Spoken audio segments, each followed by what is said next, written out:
আমি যেটা বলতে চাই সেটা হচ্ছে যে এই কুটনি বুড়ি মহিলা এবং তার এই প্রতারক ছেলে মেয়ে, তাদের হাজবেন্ড, তাদের কথায় আপনারা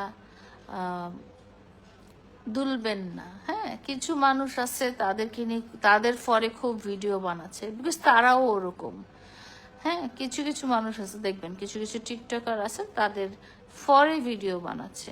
তো অপরাধীকে প্রশ্রয় দেওয়া, অপরাধকে ইগনোর করা আমার চোখে একই রকম অপরাধ। সো আপনারা এই অপরাধটা করবেন না। আশা করি সবাই ভালো থাকবেন, আর সবার জন্য অনেক অনেক শুভকামনা। সমাজের এইসব নরপশুরা, সমাজের এইসব কি বলে প্রতারকরা, নর্দমার কীটরা যেন আর কখনো মাথা উঁচু করে না দাঁড়াতে পারে। লাইলা এত কিছু করেও প্রিন্স মামুন আর তার মাকে থামাতে পারছে না।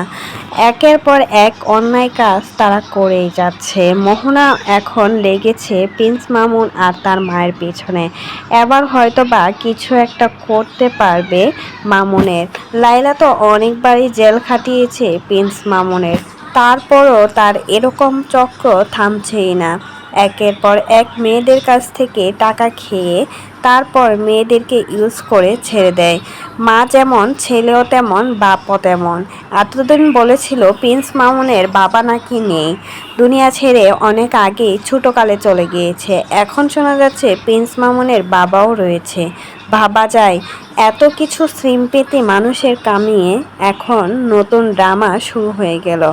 একের পর এক লাইলা লাইভে এসে মামুনকে নিয়ে কথা বলে, কারণ লাইলার অধিকার রয়েছে। 2 কোটি টাকা খেয়েছে প্রিন্স মামুন লাইলার কাছ থেকে। এখন প্রিন্স মামুনের দাবি মোহনাকে নাকি, মোহনার সাথে হাত মিলিয়ে লাইলা নাকি মোহনাকে দিয়ে সাংবাদিকদের সামনে মিথ্যা বলাচ্ছে মামুনের নামে, কারণ মোহনার সাথে সে নাকি কিছুই করে নাই। শুধুমাত্র লাইলা নাকি মোহনার সাথে হাত মিলিয়েছে। আর লাইলার কথায় কেনই বা মোহনা শুনতে যাবে? মোহনা তো, মামুন যদি এতই ভালো থাকতো তাহলে ওর সাথেই সংসার করতো। তো এই বিষয়ে আপনাদের কোনো মতামত থাকলে সেটা অবশ্যই জানিয়ে যাবেন।